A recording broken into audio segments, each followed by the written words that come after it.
So today I'm going to show you how to make clove water for natural hair growth or for your skin. It actually works for any hair types actually, and I know that some of you have already seen the many benefits of clove water or clove itself for your hair. So today's video I'm going to be teaching you how to make it from scratch. Okay, so what you're seeing here on this video is what clove looks like before it has been soaked to get out the clove water, and this is what it looks like after it has been soaked to get out the clove water, depending on how you soak it. Okay, so the first thing we want to do is we're going to boil some water. You need some hot water to pour into your clove, and I just need to warn you, don't use plastic whenever you're making clove water. This was one of the biggest mistakes I made. I used plastic, and the plastic container was melted by the hot water, as you can see.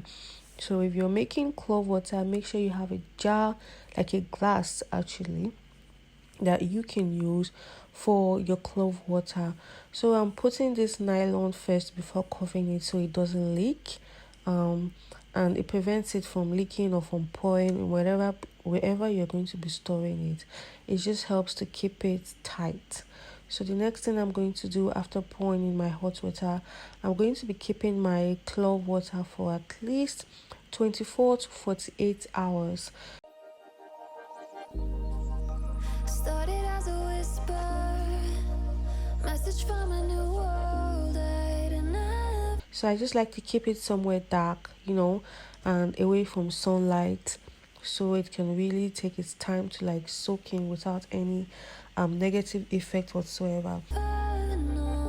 Okay guys, so this is what it looks like after it has been soaked.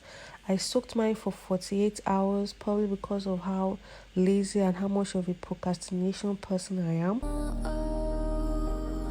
At the end of the day, it turned out to be good for me because it really got to soak the clove, like the water really soaked the clove, and I was able to get a dark water out of it. If you watch other videos, you see how clove water comes out lighter than it is right now, but if you actually soak your clove long enough, you're going to get the same result. And I didn't soak too many clove because I don't need that much for my hair. I just need enough for my hair. So yes, I filtered out the water from the clove, and yeah, this is what it looks like. This is the result of after the clove has really soaked into the water. This is how it's going to look like.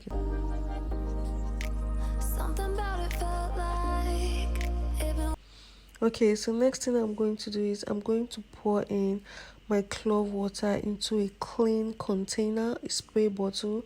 I mean, it's easier in a spray bottle, that way you can easily spray it into your hair. So yes, I'm going to be transferring it into my spray bottle.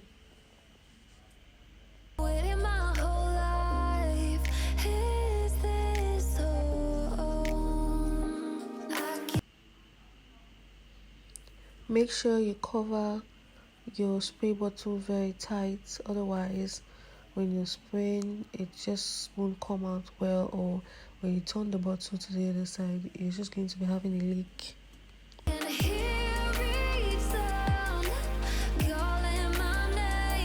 So next guys, I like to wet my hair before actually twisting it. So I usually like to make sure that my hair is wet, that way it's easier to just like twist your hair or style your hair for easier penetration of the clove water or any products at all you're going to be using. So yes, I sprayed in some clove water into my hair, and next I'm going to twist my hair. I mean, I'm not a stylist, so I'm just doing the best that I can with my hair right now, okay? So this is just for me to be able to like, when you like style your hair, like maybe twisting or cornrow, it's easier for the clove water to really get into your hair. Now usually when I finish twisting my hair and I spray in the clove water into my hair or any products into my hair, I like to cover my hair so that I can really soak in and heat up. But seeing that clove water doesn't smell bad, I didn't bother to cover my hair. I just left it like that, also because I didn't wash it out of my hair. So as soon as I finished spraying the clove water into my hair. I just went straight to the salon and then I did a cornrow on my hair.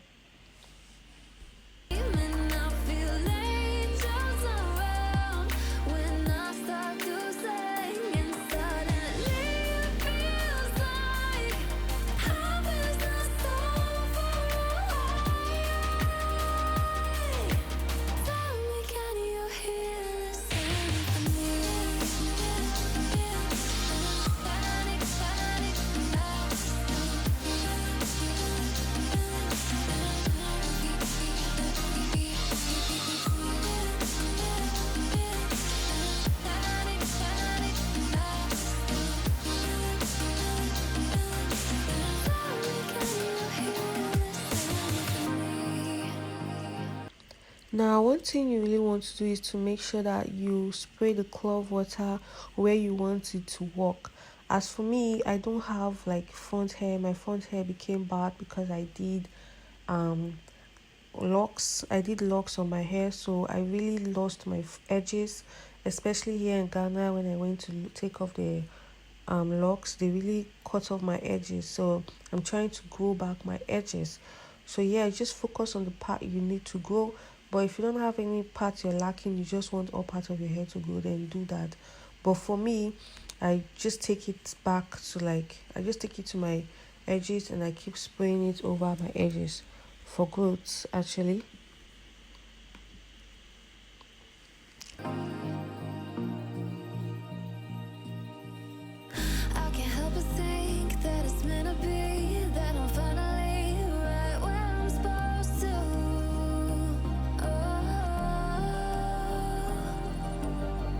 If I let you into the secret, would you listen? I can hear each sound calling my name, and I feel angels around when I start to sing, and suddenly it feels like heaven's not so far away.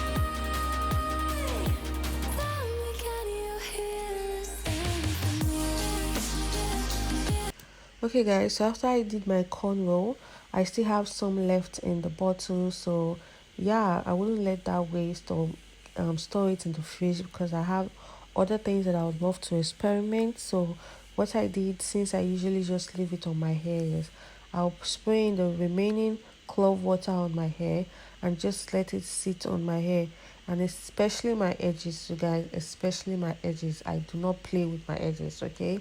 So yes, I spray in the clove water on my edges also, and I let it sit on my hair for as long as it wants to. So yes guys, that's basically it for this video. If there's anything that I didn't add to this video or anything you'd like to know, please leave a comment in the comment section, and please, it is very important for you to subscribe to my channel, and I'll see you guys